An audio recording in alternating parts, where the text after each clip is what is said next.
Alrighty, welcome everyone. This is, as you all know, VR Jungle, a Havoc podcast. I am your host, Gerald C., and today I have a very exciting person, and I guarantee if you're in the VR community, you will definitely know who she is. It's Hasko.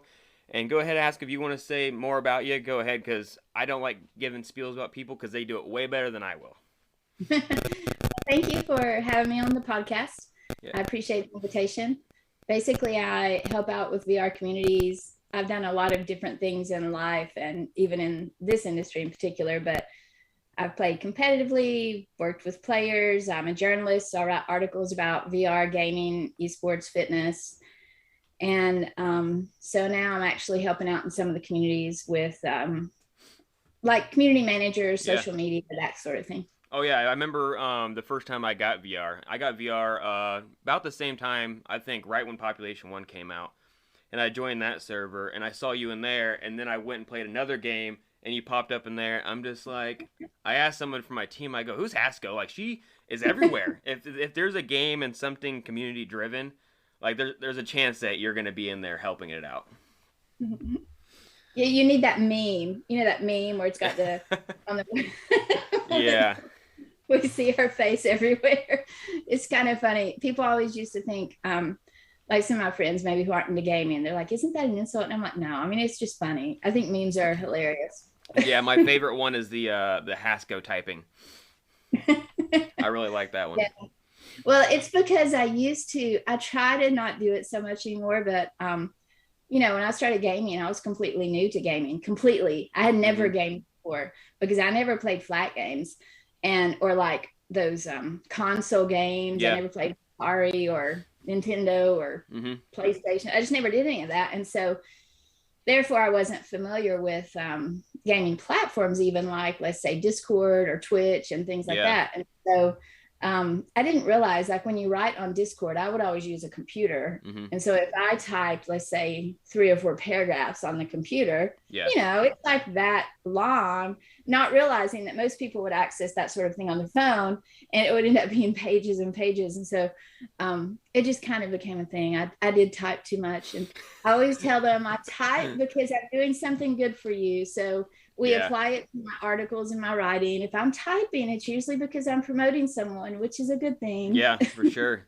So, you didn't play anything. So the first thing you picked up was VR then, right? And you just really liked it. And like, what even got you interested even in the VR world? Like to say, hey, I've never gamed before, but now you pick up this console and you find this interesting, you know?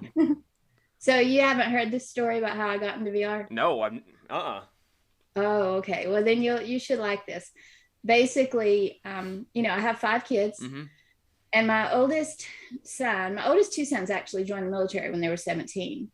And my oldest son was in the Army, and this was 2016 he joined. Well, in spring of 2017, he was being deployed to Afghanistan. And so, which was horrible, that was really bad and scary.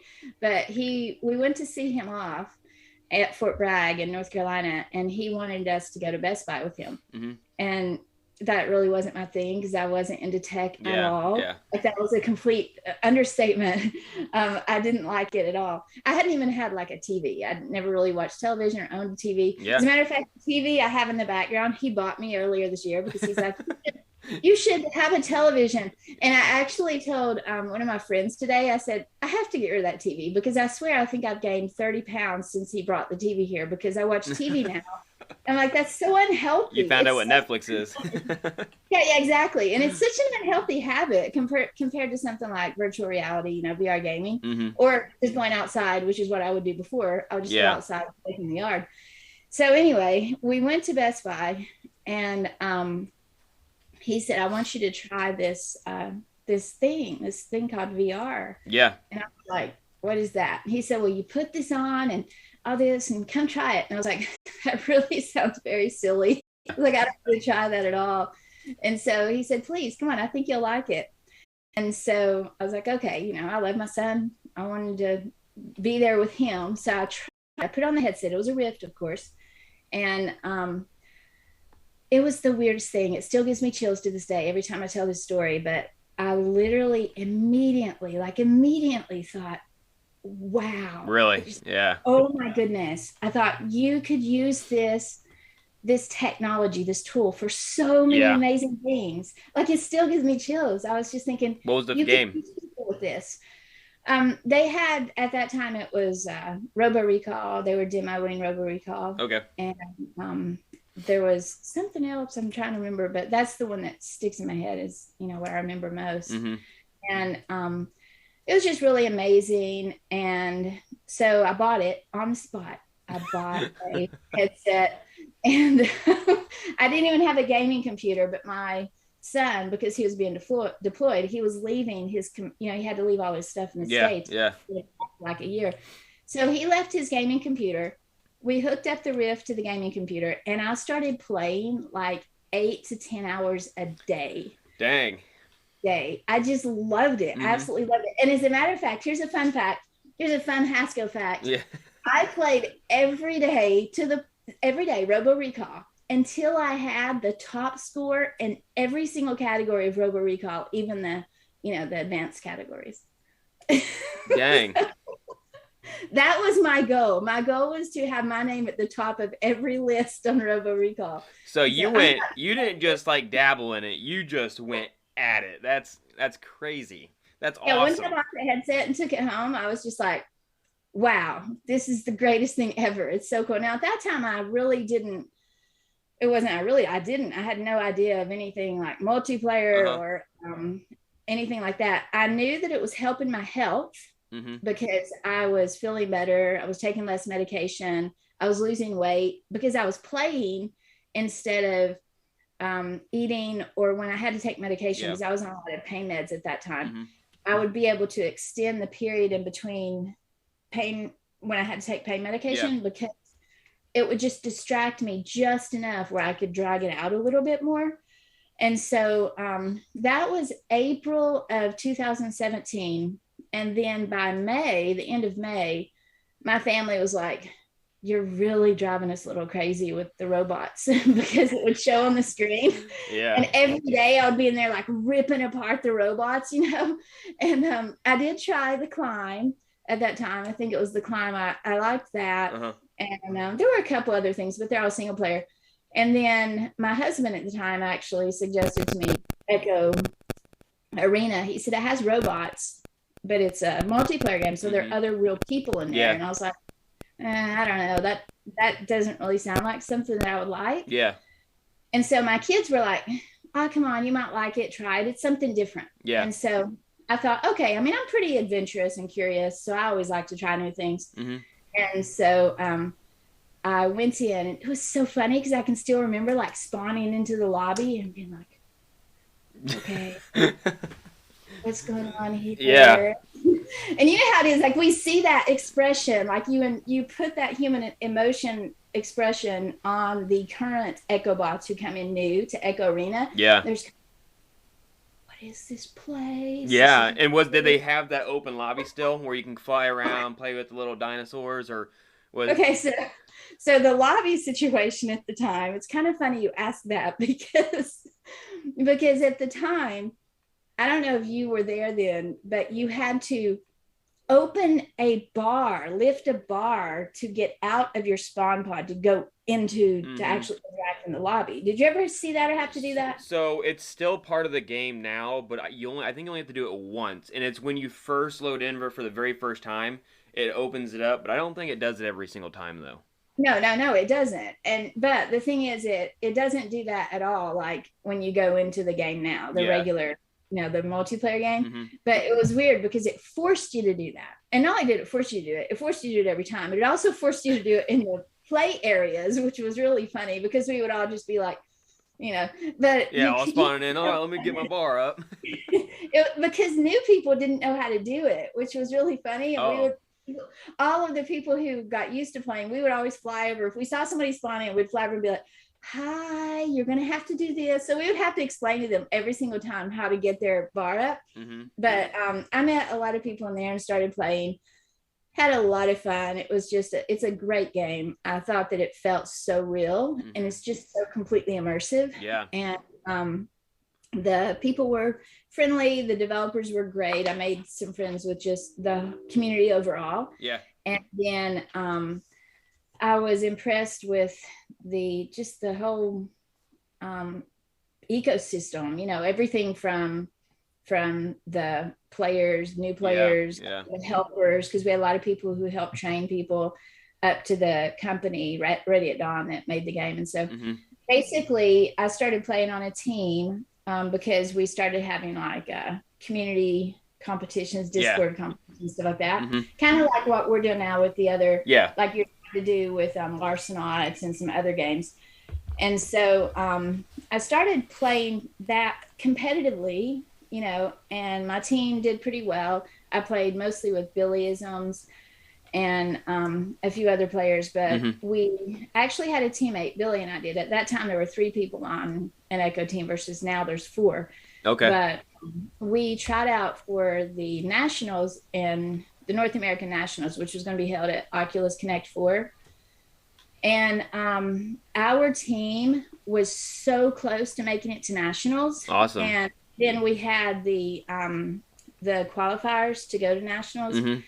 And it was so just, I can't even tell you how nervous I was. Like I really, really wanted to be able to go there and play. Yeah. And I think we ended up winning by 1 goal. Like we got the placement by 1 goal. And so you guys got to go. Yeah, so we got to go, but our teammate, his headset broke. So we ended up at the last minute in that qualifier. Plus, when we went to Nationals, we had a sub. We ended up having somebody who just came in last minute. Oh, it stinks.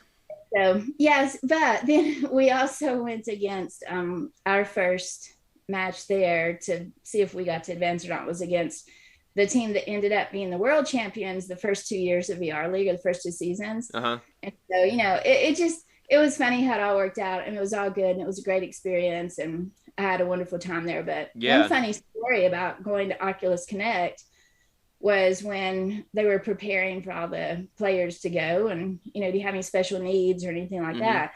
And I was like, well, you'll have a chair for me, right? And they were like, well, why will you need a chair? And so I said, because I play seated. And everybody was like, what? Right. And I was like, what are you talking about? You don't? So it was so funny because, there's that VR is so new, and it's very much was new then as far as competitive esports and stuff. Yeah. We literally are not only laying the foundation for the future, but we're also discovering things. We're discovering what can be done and what the possibilities are. Yeah. And so, we're setting the rules, so to speak. And so it was pretty exciting. They didn't realize that you could play seated, or that anybody would want to play seated. And definitely nobody ever considered the possibility you could play seated that well at such a high level. Yeah. Like in competition stuff.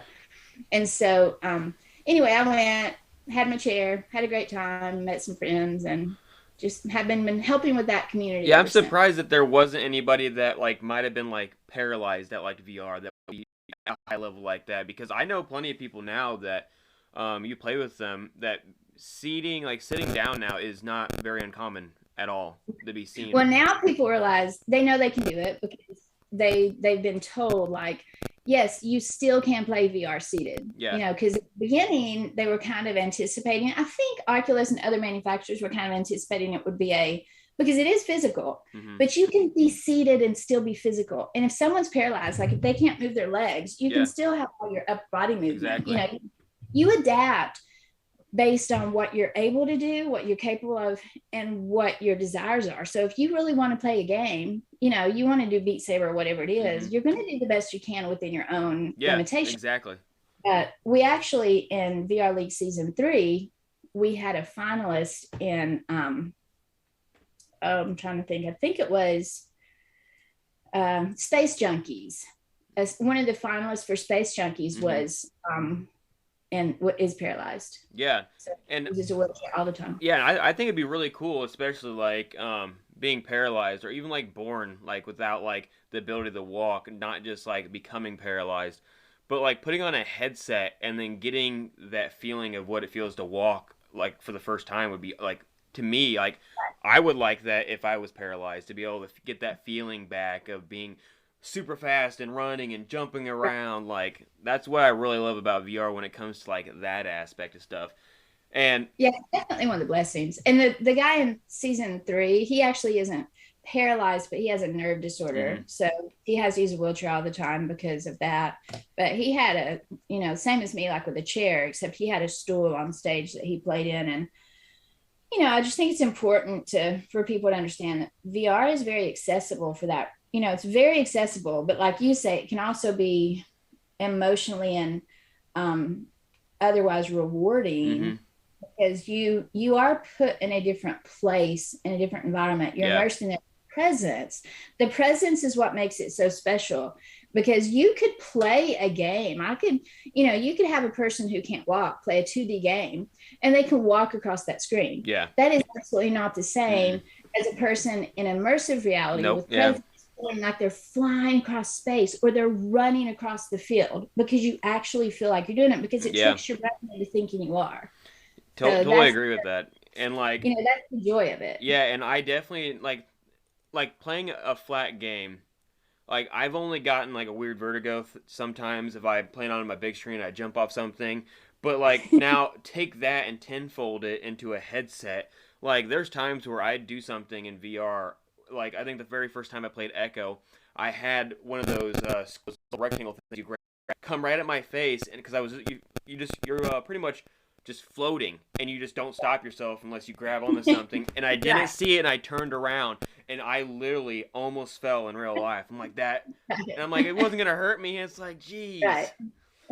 Yeah, it's so real feeling. Well, it's funny playing different games too. I think it's neat how our brains adapt to the different situations, because like now I've been playing Larcenauts quite a bit, which I really enjoy, and it's great. But as you know, in Larcenauts, oh gosh, it drives me a little crazy because you have they're kind of like they're in space where you can fall off stuff, like the edge and everything. Fall off the ledge a lot. And so it's fantastic unless you've played Population 1 quite a bit.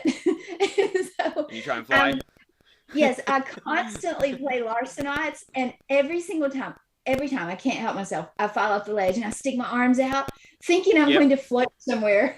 I'm just like, oh my god. I definitely do that constantly. I catch myself and I do it on stream, and I just have to laugh because people, if anyone's watching me on stream, I'll go, yep, I just tried to fly. Yeah, I was playing with the devs one day like a week or so ago, and I fell off the edge and just stuck my arms out, and then I was like, oh my gosh. And I said, did you see me do that? And they were like, yeah. And I was like, yeah. I was like, yeah, I kind of do that.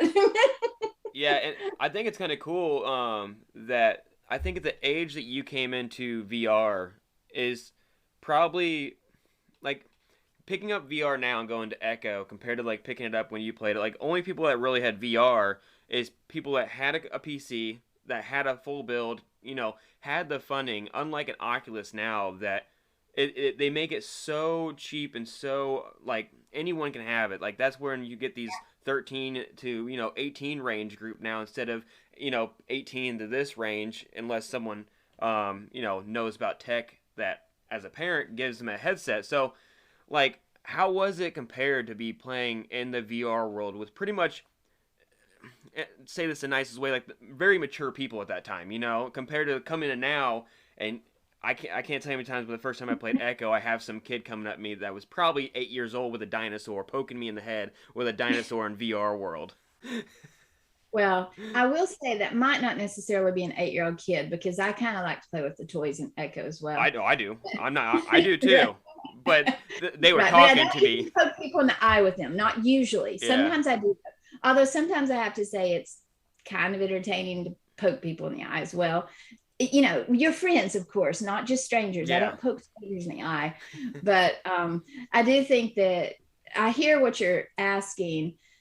And initially we did have more of an different population overall, because people had very expensive headsets, very expensive computers and stuff. So very much appreciated. They wouldn't have wanted to have been put out of those environments, for example. And so now I think it's really a little bit disturbing, where you have a lot of attitude of, well, I can do whatever I want. I'll just buy another headset, or I'll Yeah. get another game or whatever. Because I think the developers and manufacturers like Oculus, for example, they do try and they do a good job for what the amount of problems we're having and the rapid growth of the population. Like, I think they really are trying to deter negative behavior, toxicity, inappropriate behavior, that sort of thing. And so the key is people have to realize that it's kind of like you can't expect a society or community to do well or to thrive if the whole burden is placed on the police or the parents to ensure that things are well run and people follow the rules, let's say. You just can't. I mean, you have to rely on the actual society or community, the people themselves, to make good decisions. And part of that means if you're in a neighborhood and you see a house burning down, probably it's a good idea to call 911. And same thing with if you're in a game and you see toxicity or negative behavior that's going to overall harm the environment, then report it so they can actually do something about it. Because you hear a lot of people complain about bad behavior in game, but then they never send in a report. They never do anything about it. And so, I believe that Oculus has tried to make it a little easier. The game developers have tried to make it a bit easier. There's still challenges, obviously, and we definitely need to keep improving that. But like, for example, with the games that I help with Echo, Population 1, Larcenauts, onward, several different games, you can send video evidence to the Okay. That's and so like in Larcenauts, we have a ticket where people can create a ticket. In Pop One, there's a support desk. And Echo, there's an email where people send that stuff. And so I just think in various games there are ways to do that. And if nothing else, if they're on the Quest, they go to record a video snippet, and it goes directly to Oculus. The only drawback to that is a lot of times people will be doing behavior, then you finally start to report it, and then they stop the behavior for a couple minutes. So then you stop recording, and then the whole thing starts all over again. So that's a bit frustrating, but you just have to do the best you can to catch it. So sometimes it's best just to not say anything and record it and report before.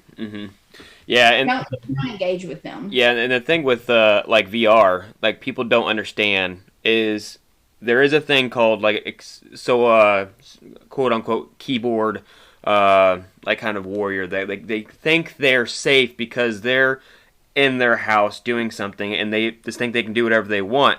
Well, the thing is that when you're doing this in VR, even though you're at home and you're safe, doing something in VR is more real than doing it in a video game or doing it typing something to someone on a social media platform. Like, you're in their face. They can see the gestures you're making, and it's a little bit more serious. And I don't think people get that. I don't think the younger generation can grasp that you're really hurting people's feelings in real life, because to them, sometimes VR is their reality, Yeah, that's an important point.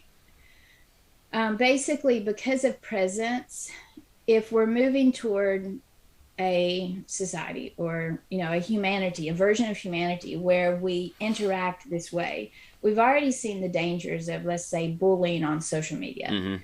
It is emotionally damaging, and people have committed suicide. Like, it can be very traumatic. You have people who harass and we see that as well. I mean, I've had a ton of harassment myself. Like, it's really sad how much people go out of their way to blatantly be rude and like just bully you for no reason at all. And in my case, it's really frustrating sometimes, because I'm like, I literally have been nothing but nice to you, and you go out of your way to be rude and insult me. And so it's just really fascinating. But in the sense of VR itself, you have all that, plus you have, like you said, you feel like you're physically there, and you have a sense of presence. So what you understand is it's not you may be hurting a person, because you are. I mean, you may not be physically causing their body physical damage, but you're definitely impacting them emotionally, and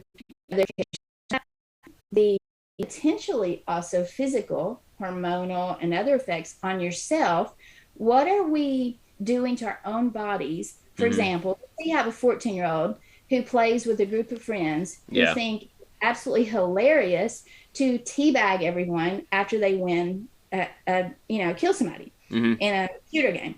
So that's what they become accustomed to doing. They go over and do that. Well, what are we telling? Because there is presence and you have the physical sensations of that. Yeah.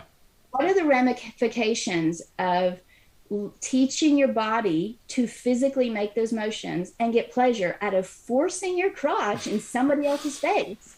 I mean, to be quite blunt with you, we've had this issue and it's come up a lot in the different ways. And people are like, this is not bad. People have done it forever. And I'm like, yeah, you watch that on a 2D screen, which is rude and it's bad enough. Yeah. But you start doing that in a 3D immersive environment where you're actually physically having to do this action. It's not just about what's being done to the other people. It's about the consequences that we are going to see in 2, 3, 5, 10 years for a whole generation of people thinking, oh, this is fun. Let me go stick my crotch in because because as VR is growing, they're starting to make things more real when it comes to very realistic. Like, we have a full vest that if we get shot or people touch us, you can actually feel that now.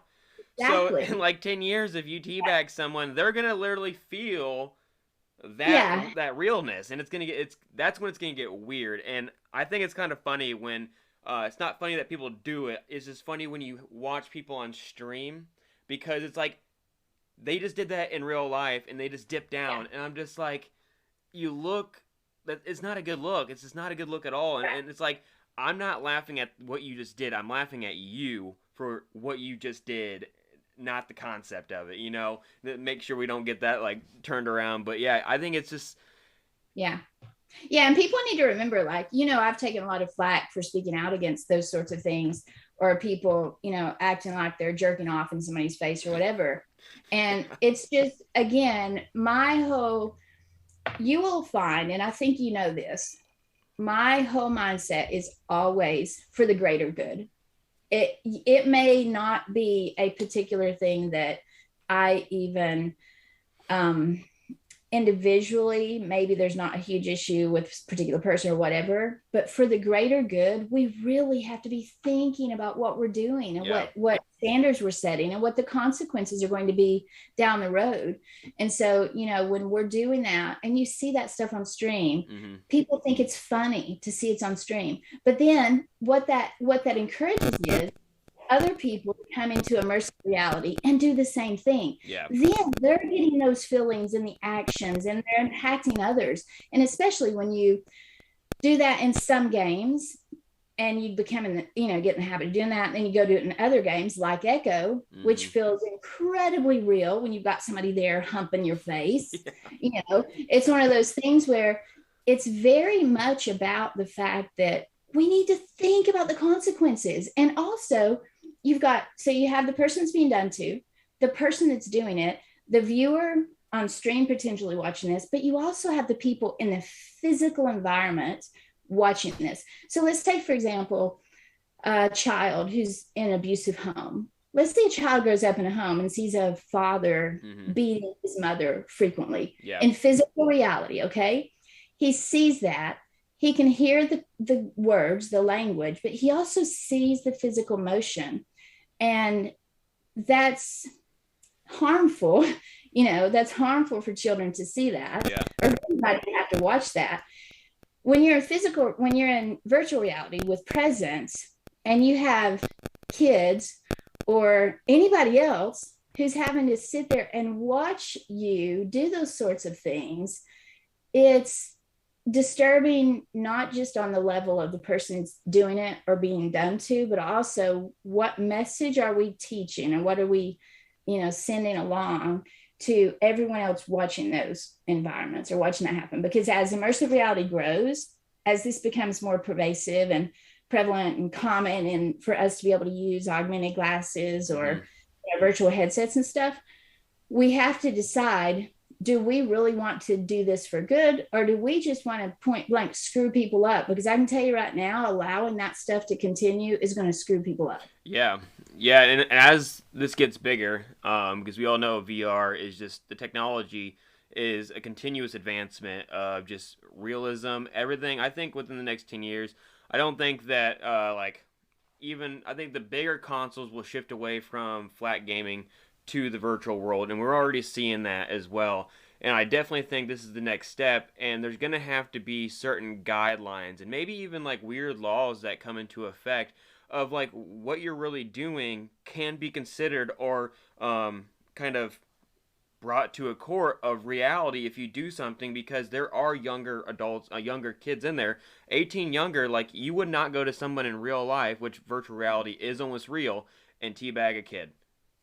Okay, so you just brought up the key issue right there. I talked about this last week. People say, well, we can do whatever we want. Well, to propose to them, you try send that, see how quickly it takes for somebody to recognize, or you start sending pictures, asking that kid for pictures of himself on, whatever messenger you're using.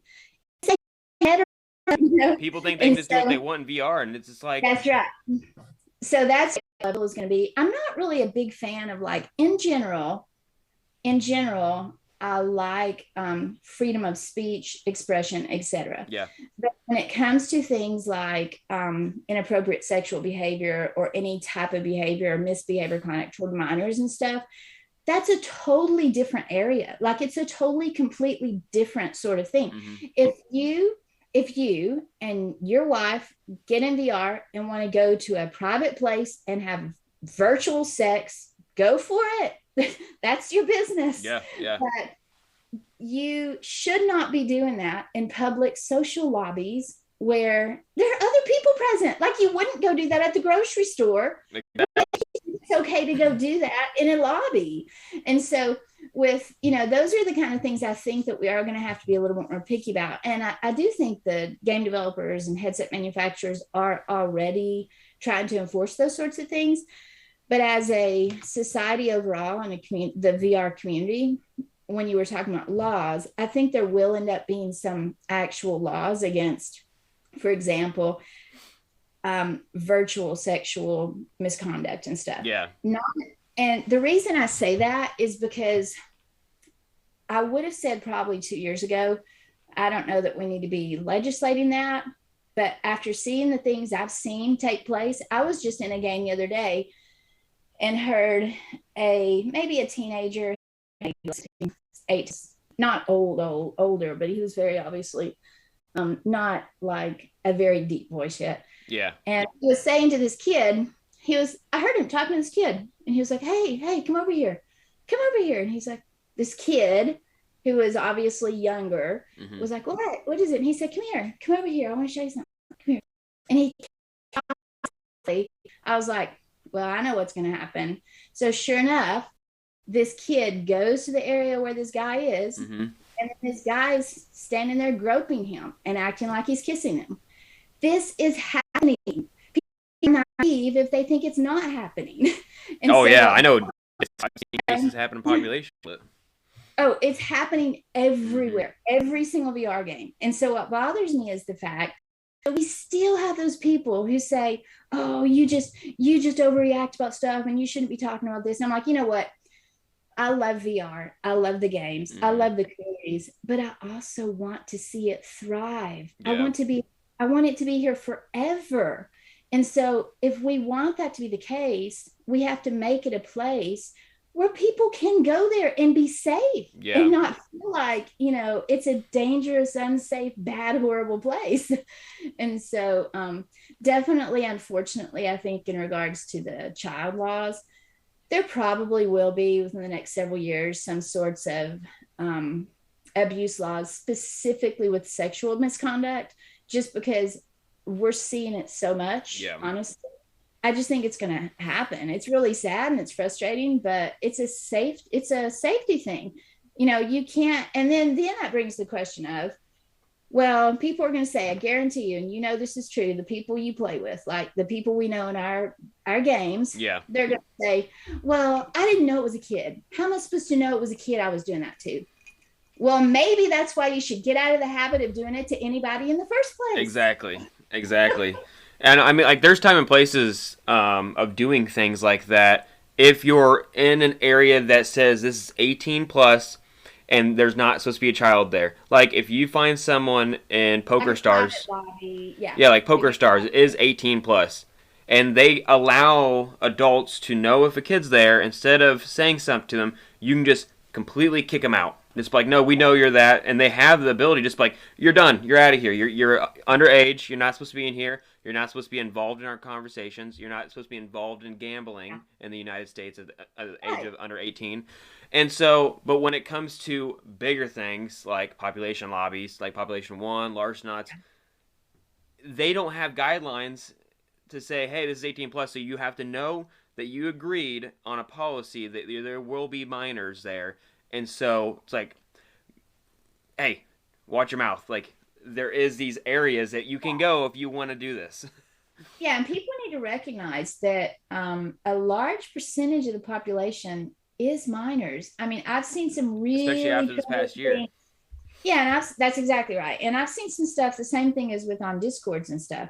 You know, the Discords I help with, and you know this, we have a lot of fun. I'm very, very much like, I really want people to post freely and have fun and chat and all that. But I won't tolerate like sexism, racism, or things that are blatantly not safe for work. Like, Yeah. there's just no reason to post that kind of stuff because, first of all, Discord has rules. And if you're posting things that are NSFW, you're supposed to label your Discord as an NSFW Discord. Yeah. So we want these to be family friendly communities where people can come in. So from the beginning, we've tried to start like laying the groundwork from the beginning, saying, these are games, they're fun. Let's have fun. You know, let's have a good time. But this isn't the place for racism or sexism, discrimination, homophobia, Yeah. you know, and you're wanting to know, post inappropriate sexual stuff and all. And so I think that sometimes people think that I'm an old fuddy-duddy, and you know, people who know me realize I'm totally not. Like, I'm really a lot of fun, and I've actually I'm a lot more liberal than people realize.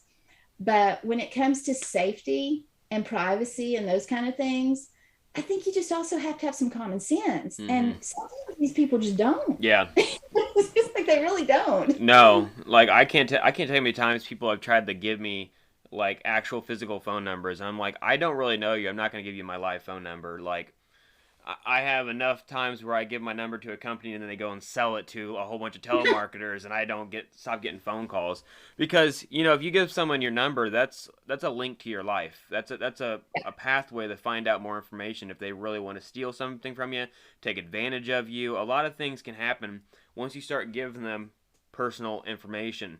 Like, even giving your full name sometimes. Like, I don't care if someone looks me up on Facebook and comes find me. You know, I am a weapon owner in my house. Like, go ahead. Like, you know, I'm not too scared of people doing that, but I'm more terrified of people finding out my actual life of like my bank account information and actually messing me up in that manner, because that's a problem. They don't have to come find me personally. They can do it right from where they're sitting in their house and steal my whole entire life away.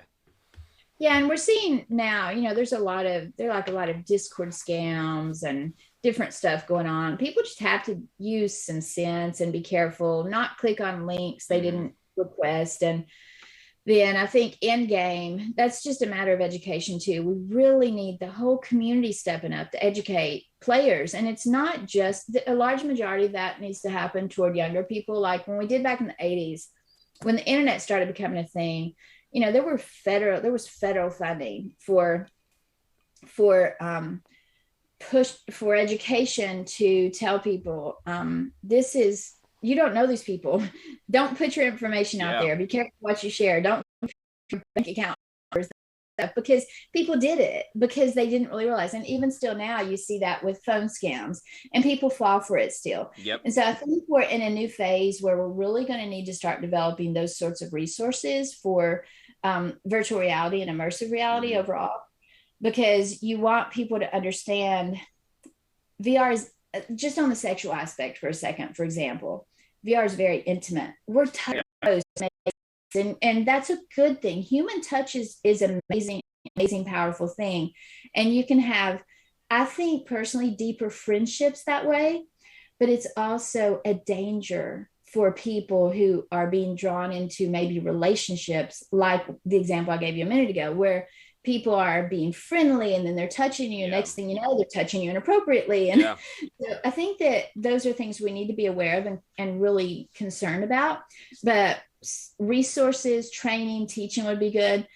Having the support of the communities would be good, just for other people to realize, like, these are the things you need to be thinking about. They're important. And if you want to keep these environments safe, not just for the other people we're telling you to help us with, but for yourself, then we need to make sure that we, follow some basic social guidelines and try to have good practices, good safety practices. Yeah. And I think that a lot of bigger companies are pushing on it. Like, they now have Cybersecurity Awareness Month, which I believe was last month, where they sent out a lot of emails trying to get people to push to double authentication, to do VPNs instead of going on to, going to, say, like a Starbucks and getting on that Wi-Fi. Like, that's the worst thing ever if you don't know what a VPN is. Like, that's download a VPN before you log on to that, because if you Wi-Fi in a public area, they have access to your computer if they know what they're doing. Like, you gave them a gateway, and it really bad. So seeing that, and then also teaching people, like my company does things called phishing emails, where they send an email and you can click on it and call it, say this is phishing. But if you click on it, and if you do it so many times, you have a potential of being trying to do, like a bigger company like the company I work for, they say hundreds of people a day are trying to get in their system to either steal money from them, just get something out of our company. And some people are successful, because of a person that was not taught or trained properly to not click on an email. Because as soon as you click emails, you're giving them access into your computer, which is the biggest gateway into the walls of my company. It's just like, and the same thing with seeing people on Discord. If they click that 1 free month of Nitro, that link right there then captures you, and whatever algorithm they have running in the background is now part of you. And now next thing you know, people come to you saying you're hacked, and you have to either delete your account or you have to start double authenticating. But at that point, it's like you've already ruined a reputation that you probably made a lot of people mad. Because it's really sad. I feel bad for those cases, because it's usually like the younger teen boys doing that. And so we've had actually several cases just this weekend, just in the past 2 days. It's so sad, because it breaks my heart to have to ban them, but we have to ban them. Because what happens is they're then hacked. So if they're hacked, it starts posting it on Discord, and it posts the link. Well, this is a person who, maybe these people are known to others, so people trust that. So then they click the link, and it perpetuates the problem.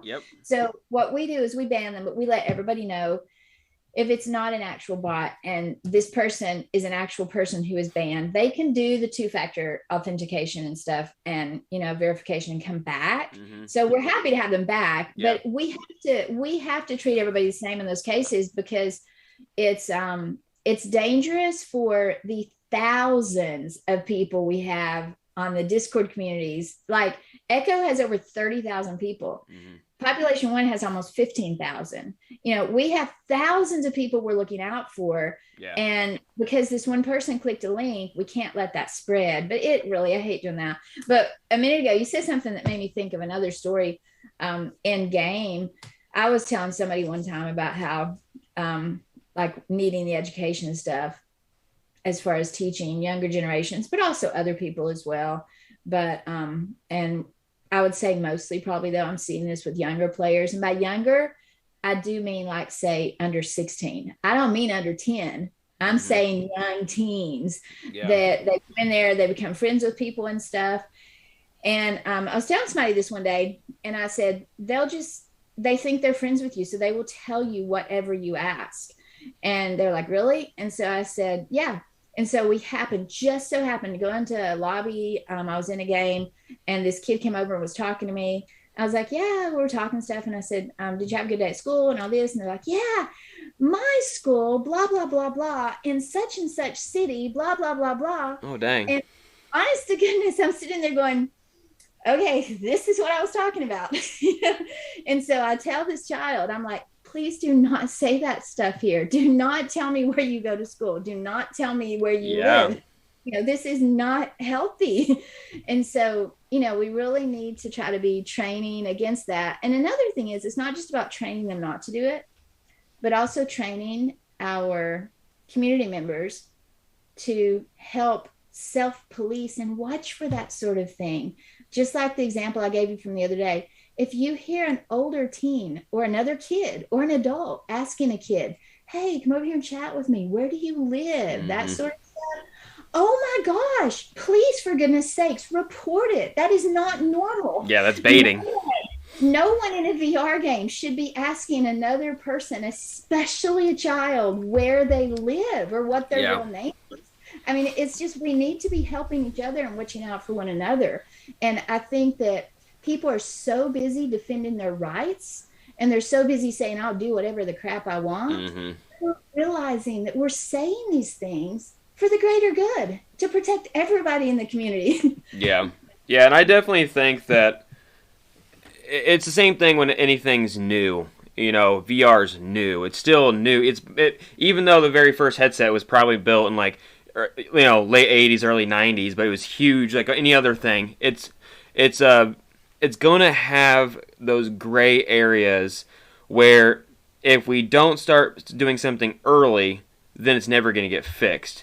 And so when some people see this being such a go-to item within Population 1, Larchnot's Echo, and they're like, why do you keep on pushing this? Well, it's like we're trying to build muscle memory, and the thing is even though you might be, say, since the guideline is 13 years old, you might be 13 years old, but when VR is big, you're going to be 20 in your 20s teaching other people how to be appropriate. But at that point, you're going to be the future and the stepping stone, the kind of the new leaders of VR, because, Well, I don't know if you remember, I said that, and we had a discussion one day, and Papa went about that kind of, and basically there are so many talented young people in these communities, like amazingly talented. Like in Echo, I see some of these guys, their abilities with tech and the things they do with it. It really amazes me. Yeah.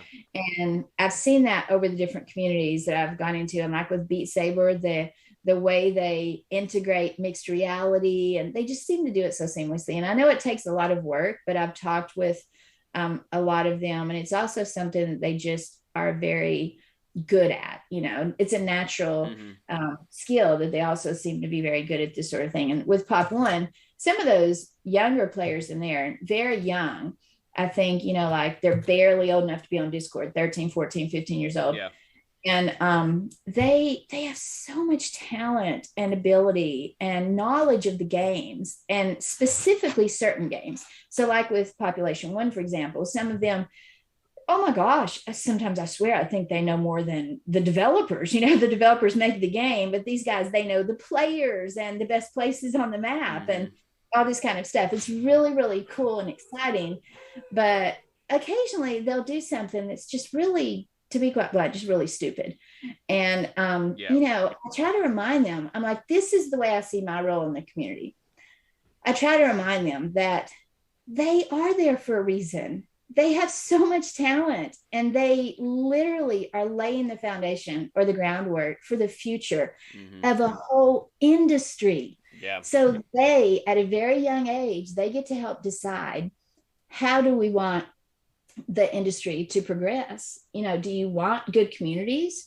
Do you want top quality products? Do you want the best VR games on the market? Yeah. Or do you want crappy stuff with rude people and something that's going to just fade away in a few years? Yeah. And I think they understand. Sometimes they get frustrated with me or irritated by something if it seems like I'm chastising them or whatever. And really, I'm not trying to do that. I'm trying to encourage them to be the best them they can possibly be. Yeah. Because I actually respect them. Like, I greatly respect these kids who have all that ability. Mm-hmm. And people out there doing things like on the teams, or even doing podcasts or making YouTube videos or streaming and stuff.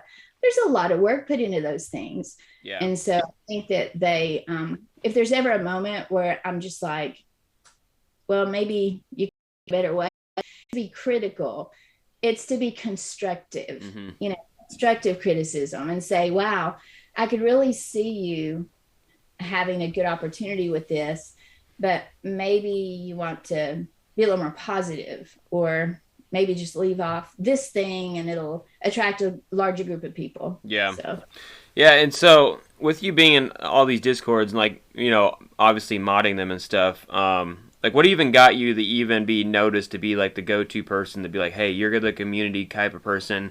What made it to where everyone knows you now? If a game comes in, do you just personally speak out to them? Because I know you also go to conventions and stuff, and you promote VR. You're part of these things. A lot of creators, a lot of the people that either headset, PC VR and normal walk around VR. So it's what do? You just reach out? Do they just know you somehow just because you've been around? I think it's probably a combination. One thing is I work a lot. I work constantly. Most of what I've done is volunteer. Mm-hmm. So when I say work, that technically means unpaid work.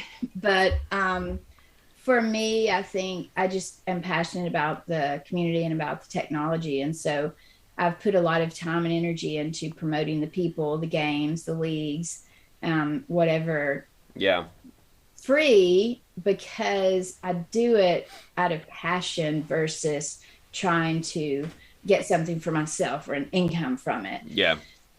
Because I am actually in a situation now, I'm going through a divorce. I'm separated. And so I'll need to worry a bit more about income soon. So I'm kind of trying to balance out how to do that and still be able to do the things I love and promote the communities in such a way that it's, I feel comfortable with it, because I'm and I think this from the different communities, but I'm an ethical person. And so integrity means a lot more to me than money. Yeah. So, for example, I don't get free products and stuff. Sometimes I do, and that's great. Mm-hmm. And sometimes I do get a lot of free games to test and stuff. So that's fantastic. But that's standard as a journalist. Yeah. As a journalist, you get games so you can review them and stuff. Mm-hmm. But, and it's not that I wouldn't like to have products. I would love it. But I have a few specific people that support the things I do, like VR cover and Asterion products. And so I promote them. But I do that not because of the products. I do it because they're very good to work with. Yeah. And a key thing is they support our communities. So that's the reason I started really promoting them. Mm. And I would do the same thing with other people, not because there was anything for me, but because I want to support and promote the agencies and groups, leagues, or whatever that support our communities. Yeah. And so anyway, I think that I kind of just developed a reputation for that. People know I have integrity and I can be trusted. So they'll tell me news or information or share things with me, knowing that I'll help them promote it if I can. Yeah. On media, in articles.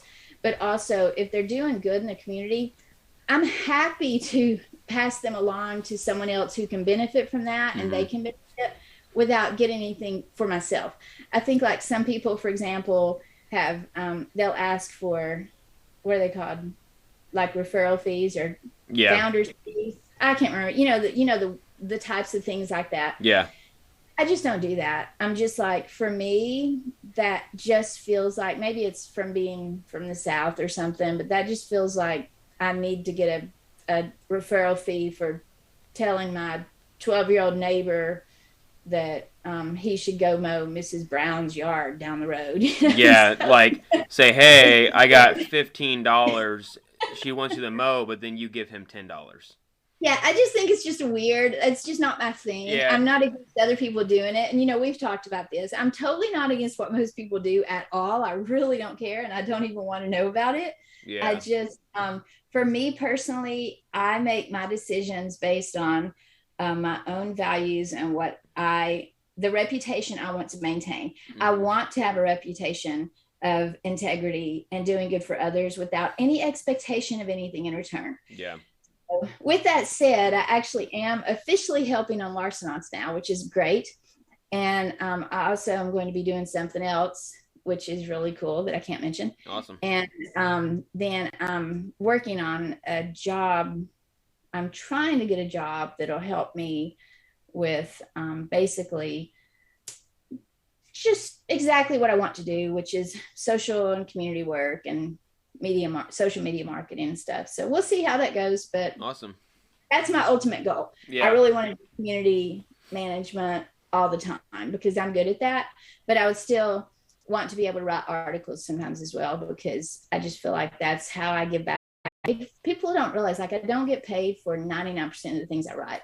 Yeah. It takes hours to write those articles. Oh, I bet. And and I don't get paid for that at all. Mm-hmm. I just do it. Yeah, just something fun to do. Do you do anything for VR magazine, the VR Trends? VR Trend. I wrote an article for their first couple of issues, but I haven't written anything since then. And I'm writing some for AR Post, which is great. I can write reviews for Gaming Trend magazine, and I've basically taken over the health and fitness and esports for VR Fitness Insider. So I'm writing articles for there, which is great. And I love it. It's a great platform, mm-hmm. but it's just a matter of, because I'm really not getting paid for articles, it's hard to balance that out because they take so much time. They literally take hours to write. So I have to say, I consider that part of my volunteer work for the community.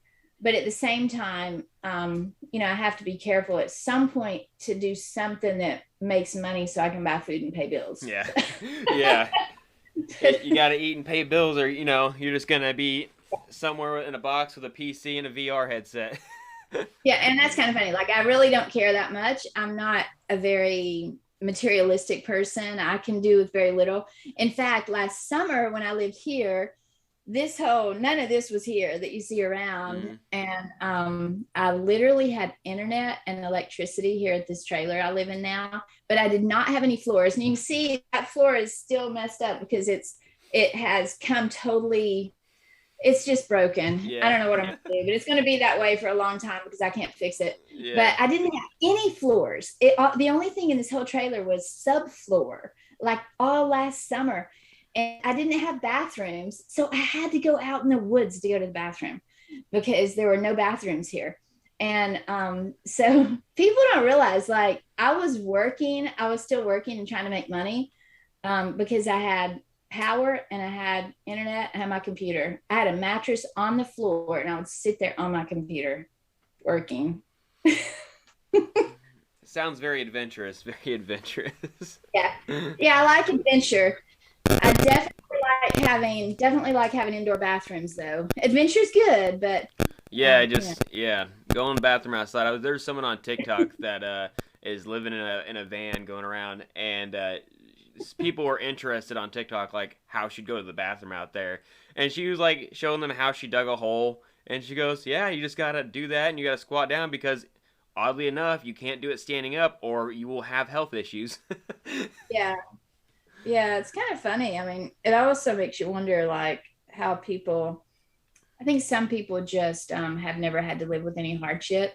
Yeah. For me, I had quite a bit of hardship in life and pretty challenging life and dealt with some pretty serious health problems. So that really wasn't the worst thing in the world. Like, it wasn't fun and I wouldn't prefer it, but it's just kind of funny. Yeah, I mean, in the whole scheme of things, last year at this same time last year, I was dealing a whole lot more with the emotional impact of being away from my kids for the first time than I was having to go poop out in the woods. I Yeah. mean, it's like, wow, who cares? Yeah, like come on, there's way more than me putting my feces like every other animal does in this world besides humans. Exactly. Exactly. It's one of those things where it wasn't the most enjoyable thing, especially at night, because it would be dark and stuff. But it's just one of those things where really people have their priorities off sometimes in their mindset. Like, I think um, you just have to take care of a lot of different things. I was working to get the bathrooms fixed, I was working to Yeah. have that prepared. But emotionally, I was also dealing with the whole separation from my husband because I moved 4 hours south. I no longer live with my kids, and they're grown. I mean, it's not like they're little kids. Yeah. Their age is 18 to 25. They're perfectly fine to be on their own. It wasn't that, because I trust them and I raised them well. It was just that for the first time in my life, I lived alone because I was raised by my grandparents, basically. My mom was very young when she had me. And then I lived with my aunts and uncles, my mom, my brother, stepdads, various stepfathers, Yeah. all these people until I went to college, and I was in the dorm. Then I got married, and we lived with an older lady who had cancer. I took care of her till she died. And immediately I was having children. And then I took care of like 100 foster kids over a 15-year period with my kids. Awesome. I've always lived in a full house, like Yeah. always. And then last year, the hardest part for me had nothing to do with where I went to the bathroom. The hardest part was sitting here every single day, every day of my life with silence. Yeah. Like just being alone. And so I think VR really helped me survive that, because I would many, many times go put on my headset just to hear other people talk. Yeah. I just needed to hear human voices. Yeah, and I guarantee you, like, that benefits other people in the same way, like having possibly like parents that fight a lot and you want to just get away from that, from like the physical abuse or mental abuse, and just go in. Like, there's someone that told me that some kid was playing in his closet with his light on, just hanging out. It's just like, people are going to do what they want to do, and I think VR is giving people that opportunity to kind of give their lives back in a way that people don't understand. So, like when it, or it can give them a new life. Huh? Yeah, it can give them a new opportunity, exactly, or a new life. But yeah, it can give them a life where maybe they didn't have one, like elderly people. Yeah, makes them or feel young again. People. Yeah, I think anybody in that situation, like the kid you mentioned, but even like older people, or in my situation, people who've had failed relationships, or people whose children are moving away and they're in empty nest days, stuff. There's so many situations. Or somebody who works hard every day and has a responsible position at work. Maybe they want to put on the head evening and be somebody else. Yeah, they don't want to be that responsible CEO. They just want to go play a game. Yeah, they want to go in and have some kid that is 20 years younger than them tell them, we got to go here, we got to go there. And for the first time, he's having someone tell him what to do. Exactly. Yeah. And it's fun because they can actually just enjoy it. And I do play with people like that sometimes. They'll tell me, it's really funny because you know how you have those issues with your own self-esteem where you're feeling like questioning things and stuff. And sorry, I was moving around, my chair rolled away.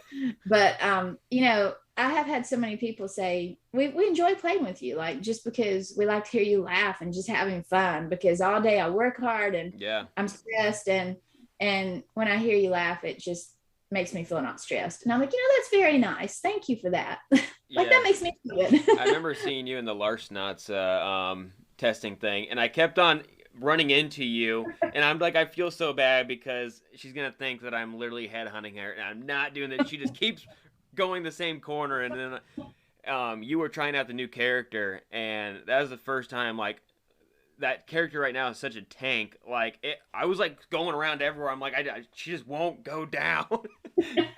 Yeah, I love Imperia. I think a lot of people complain about it. I can kill her and I can play her well. I always seem to die more when I am her, though. I feel like people say, well, we can't kill her. And I'm like, well, when I'm her, you're killing her just fine, because I always die. But it's always one of those perspective things. I personally play Imperia only now that they've released her. I only play her because I love the bow and arrow. Like, Yeah. I really like the accuracy that's required. And I'm a good VR player. Like, I'm really good and I have very good reflexes and accuracy and stuff. Yeah. So I like the fact that I can go in there and play Imperia. I can just ping those headshots. And, a lot of people can't do that. So that makes me feel, proud of that ability. I'm pleased with that ability. But I'm not like a super huge best player or anything. I don't play competitively anymore, but it's just kind of funny. I think that people complain. I just generally think people complain about whatever's killing them. Yeah. Doesn't matter what. So it's not the fact that I do like to think every character at some point in time, needs a nerf or a buff or here and there. I definitely think that because obviously the devs are trying to make it as balanced as possible, that they have a weakness towards this character but a strength against this character. And the thing is, I don't think it's more of people going up against one of her. I think it's when you have to fight three of her. Well, I feel that same way about a whole bunch of VODs. Yeah. I mean, good grief. And that's even worse because they're not shooting you from afar. They're smashing you in the face, which is just like insulting. I'm just saying, Yeah. I think the VOD is the cutest character. Like, I like the way he looks a lot, but it's my least favorite way to die in that game. Can't stand it. It drives me crazy. Yeah, especially when they grab you and you can't just move because they have their grasp and they come up and just punch you right there. It's like, gee. Really annoys me. That's part of the reason I stopped playing Echo Combat competitively, because people are so vicious and overly assertive. So I played Echo Arena competitively. I told you that I went to California. I did a few other games to try to help promote them mostly, but like Sprint Vector, which, oh my gosh, it was horrible playing competitively because that game will totally absolutely wear you out. Like, it's a great game, a really good game, but man, you have to already be in shape to play that game. Like, you can't get in shape playing it or you'll just die. Yeah. And so, yeah, a lot of games are coming out like that now that are very active. Yeah, like I think Sprint Vector was it was such a well-made game, but every time I played it, I would be like sweating like crazy and I would still lose. And so I decided to do a competition one day with the actual professional competitive Sprint Vector players. Oh my gosh, it took me so long to finish. They had all gotten to the finish line, like so far ahead of me that they finally just ended the round. That's like, we're just gonna move on now. It was so terrible. I'm just like, oh my gosh. And but anyway, with Echo Combat, I felt kind of the way I do with VOD and in Larcenauts, but I feel like in Echo Arena, if I lose, I'm okay with that because it's just, it's like getting out there and playing football or basketball or any other sport. You're going to lose and it's perfectly fine. And I didn't even mind to lose when I was playing competitively because it just happens. You do your best. But with Echo Combat, it would be like almost offensive. I was constantly getting shot and dying and shot and dying. And it's just like, I don't know, some games affect you more and it just annoyed the crap out of me. So I do like to play the game. It's a really good game. It's very, very, very fun. But because you get to do all the shooting in 0G. But then when I started playing Population 1, it was kind of funny because I am really not a very, very good player in Pop 1. Not because I can't shoot. I'm fast. I'm accurate. I can play it well. The problem is there's just so much to look at. And like, there are all these buildings to go in. It's kind of fun to explore. And I kind of get distracted very easily. So I'm like, I played with some of the people. I always joke that Bagel Bats won't play with me ever again because I'm like, just kind of walking around looking in the windows, stuff. And he's like, we've got enemies over here. I'm just like, you're just looking at the picture on the wall. Yeah, kind of. That's what I do. Yeah.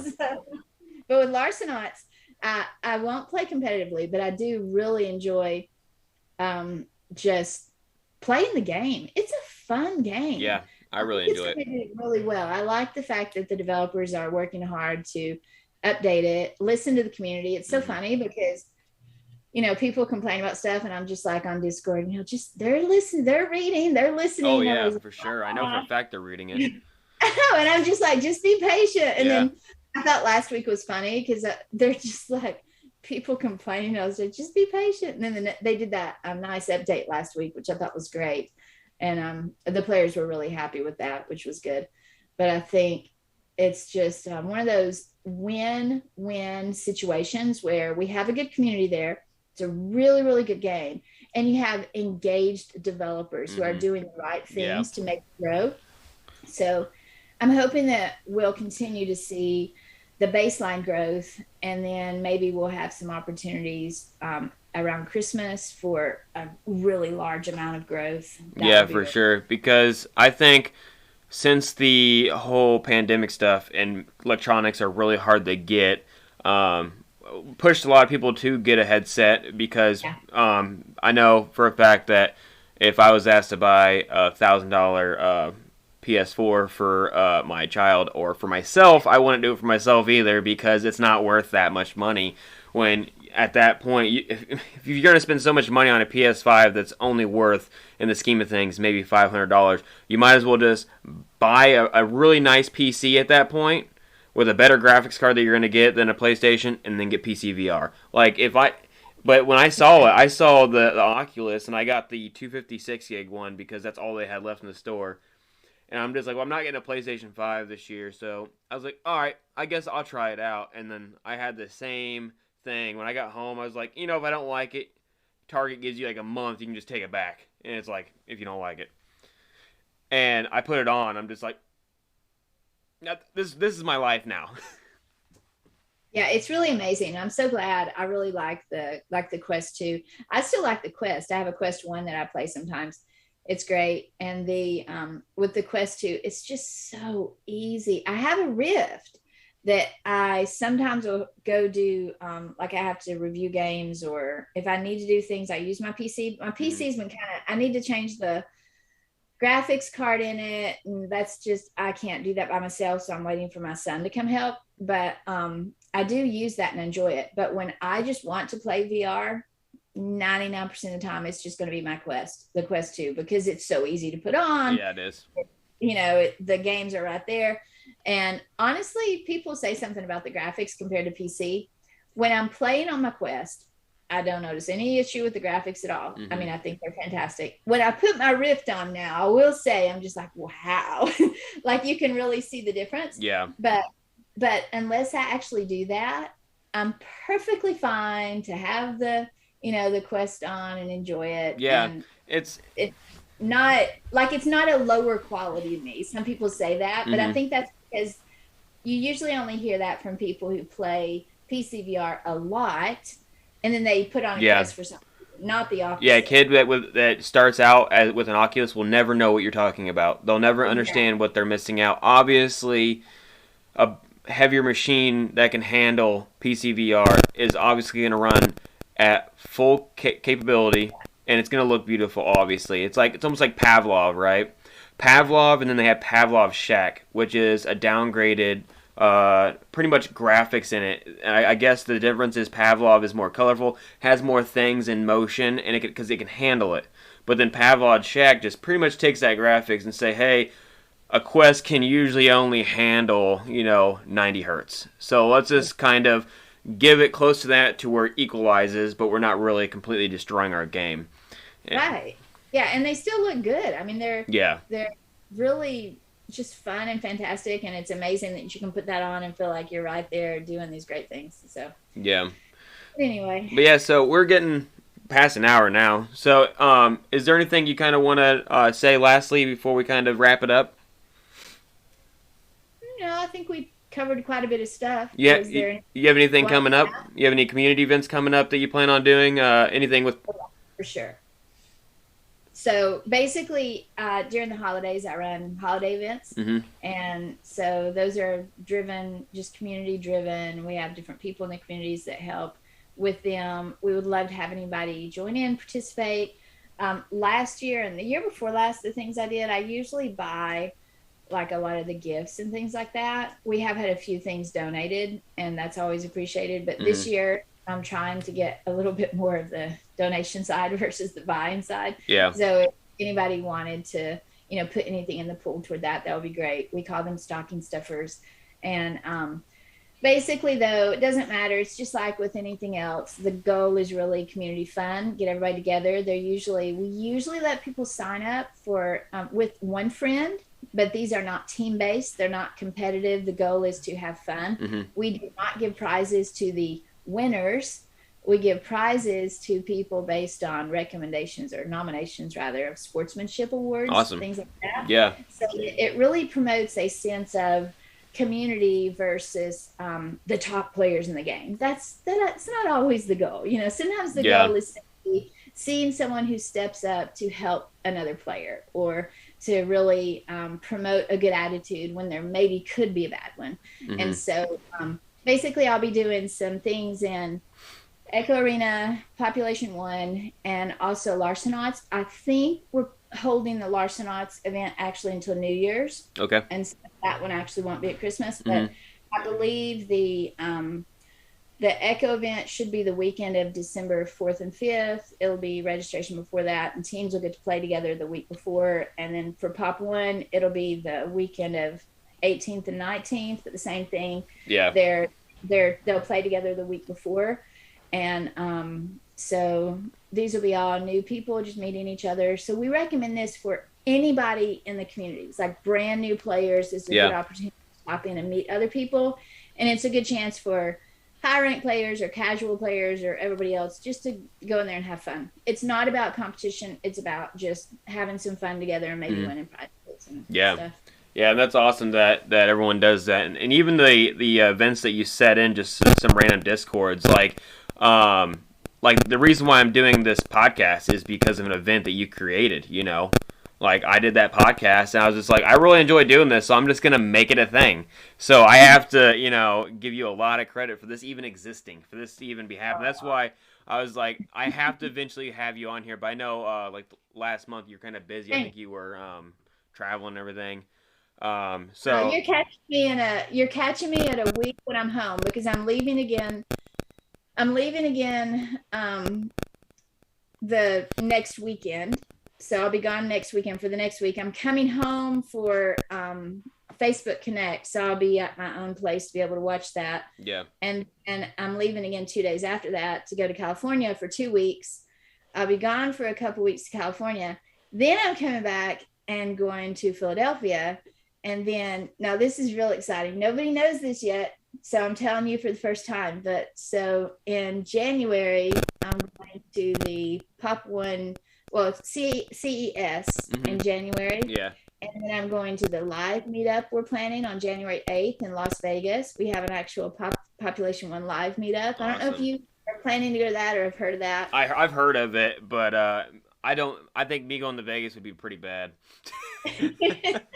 Well, and that's good. You have to make those decisions, but I'm going to that. And then at the end of January, I work like all the time. I sincerely do. And I do that because I love it. I really enjoy working, but I had some leftover ticket credit from where so many trips had been canceled last year that I had bought tickets. Cause as a freelancer, I pay for most of what I do. Not only do I usually not get paid, but I usually pay for what I get to do or go to, usually, because I'm still in that kind of phase. Yeah. So I had some ticket credit that came in. So last week I bought myself a ticket to Hawaii. And so, nice. Yeah, it didn't cost me hardly anything at all, because January and February are like the coldest months in Tennessee. And I hate it. It's dreary and wet and just depressing. Yeah. So I booked a 2-week trip to Hawaii. So I would be away from here. And then in March, I'm coming back and going to a meetup for Echo in St. Louis. And I'm hoping at some point, if I get this other job, maybe I'll get to move somewhere, but we'll see. Yeah. Anyway, my point is, you caught me on a good week. Yeah. Because I'm here, and then I'm not going to be, who knows how long. Yeah, you sound like you're going to have a busy life for a hot minute. But yeah, I'm just being able to get out again. I have been vaccinated and I wear my mask and stuff, but it's one of those things where I am definitely an extrovert and I need to be around people again.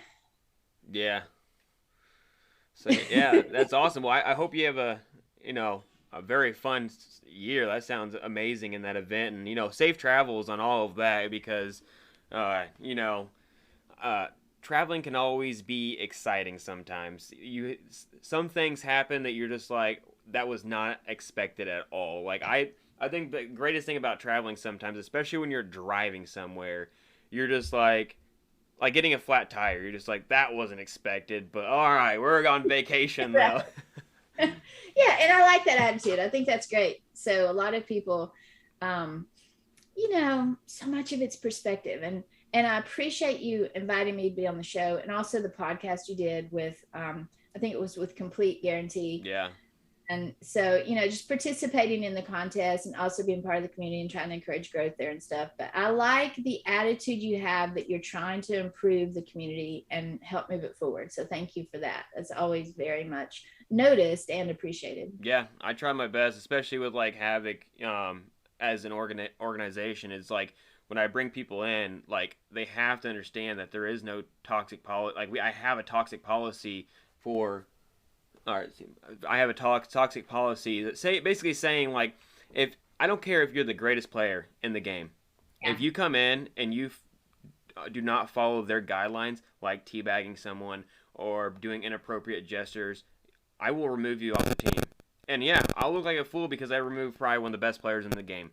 But to me, being the best player in the game, not only is your physical ability, but your actual personality within it, as well as being a leader, and Yeah. and not just teaching people the wrong form. So I've had teams come in where they start doing things they don't get along. I'm just like I have to remove you. You guys need to really think about not what is going on with your team, but more of like what's going on with your individual selves to better yourself, and then maybe you can come back. And so that's all I really want is to make sure that VR continues growing, and then making sure that I give my players that are on my team a place to play. And that's why people when they say when large knots happen or something bad happens in a game, they just completely disregard the respect that they have for the game just to complain about it. It's like you're putting your opinion on someone else that will finally agree with you if you keep pushing it. And then they're also going to be like, oh, the game is bad. The game is bad. I'm thinking the game's bad because that's a following mentality. And so this pushes players away, which then does not give us a platform to play on. And I don't think people realize that. And that's the biggest problem that I try to say, hey, to my teammates, if something's bad, we can talk about it in our safe space, in our team chat that's private. But don't be going out there and be like, yeah, this game stinks A, B, C, Y. And Yeah. so. Well, one thing that I try to remind people is criticism is good, and negative feedback can help developers. Yeah. But there's a time and place for stuff. And so, like for me personally, and this, I give a lot of positive feedback and commentary in different discords or online and stuff. Typically, other than talking about sexual misconduct, you won't usually hear me say much of anything negative publicly.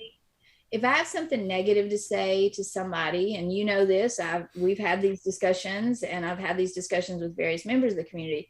If I have something negative to say to somebody or a developer or a particular person about anything, I'm going to do that privately because that's where it needs to be done. Yeah. That's where it's most beneficial. They can hear your comments better in that environment versus the people who simply post negative stuff to get hits or subscriptions or attention or cause drama.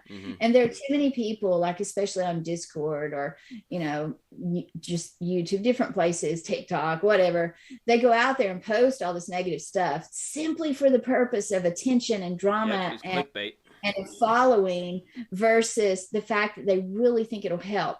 And I'm like, if you really think your comments will help, and I've said this, if you really have helpful commentary, instead of saying this is trash, I'm like, okay, that's not helpful at all. You know, make a list. Yeah, What exactly are your issues, and let's submit that to the developers or the manufacturer or exactly. whatever, the lead or whatever. And so, that's not always. I don't always have response or positive feedback from things I submit, but at the same time, I try to do that privately just because I think it has more effect. It is frustrating, I'll say, when people don't listen and you say it 5 million times, and Yeah.